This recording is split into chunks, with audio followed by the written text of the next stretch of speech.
Hello, my name's Alison Crane. I'd like to show you what we've done to improve the insulation and reduce our heating bills in an typical older property.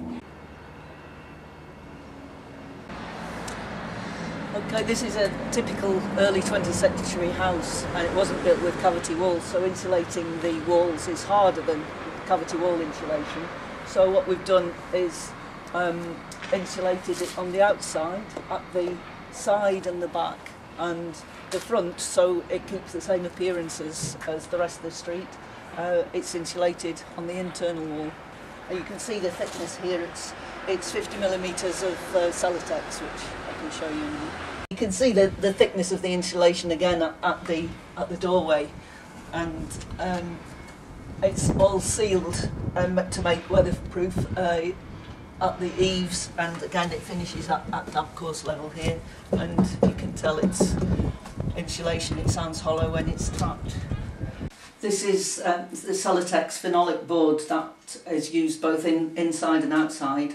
This is the outside without the vapour barrier, so it's 50 millimetres thick. It's very good insulation. It's the equivalent insulation of twice as thick polystyrene or loft insulation. So it's in big sheets, and on the outside they drill holes in the wall and use this fixer, so put the sheets against the wall. There's at least five of these in each sheet, which are bigger than this, and then that's inserted through the wall, and this goes through. So it's quite noisy and they need scaffolding. So it's a much bigger job than cavity wall insulation. Okay, so once you're in the room you can't really see any difference. Again, you can see the thickness of the wall, but I don't think it looks odd, and you can't tell except again tapping on it. It sounds hollow. So the windowsill had to be, we had to have a new deeper windowsill, and the radiator and skirting board, anything that comes out through the wall has to be removed and replaced. There's different ways of fixing it internally, but with ours they fitted buttons, wooden buttons to the wall, and then pushed the insulation between the buttons and then plasterboard over the top. And on the inside there's a vapour barrier. This is a model of external insulation, so you can see this is the insulation layer against the brick wall, and this is the skim coat against the insulation, and then the finish render is put on the top.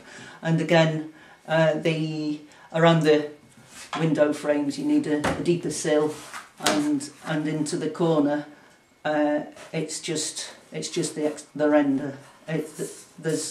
There's insulation if there's room. On our house it was just the render coat because there wasn't room against the window frame.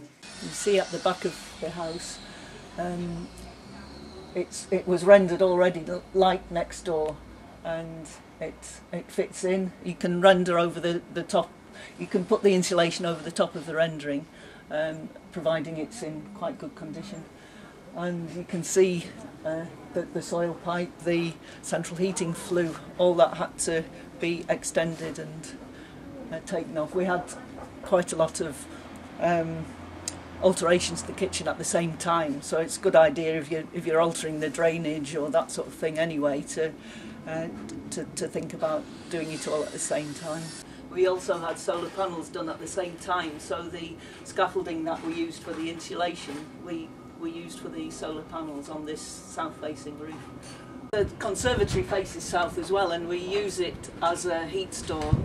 So again, a day like this is a good example of an early spring day. We've had some sun this morning, and the conservatory heats up, so the door between the kitchen and the conservatory is open, and that heats that side of the house, rather than having the heating on, because it was quite cold this morning. The year before we had the insulation heat installed, I recorded our heating bills. This is the blue line. This is going from September to August, so you can see the gas consumption is much higher. Our heating bills reduced last year by 2/5, that's the red line, and this year up to date is the green line. So you can see here the cold weather we've just had. This is April 13.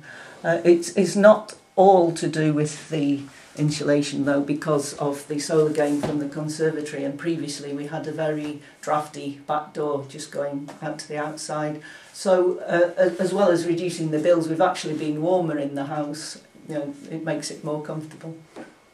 Hope that's been interesting. The house will be open for the Cheltenham Green Doors in June, so be welcome to answer any questions and have a look round then.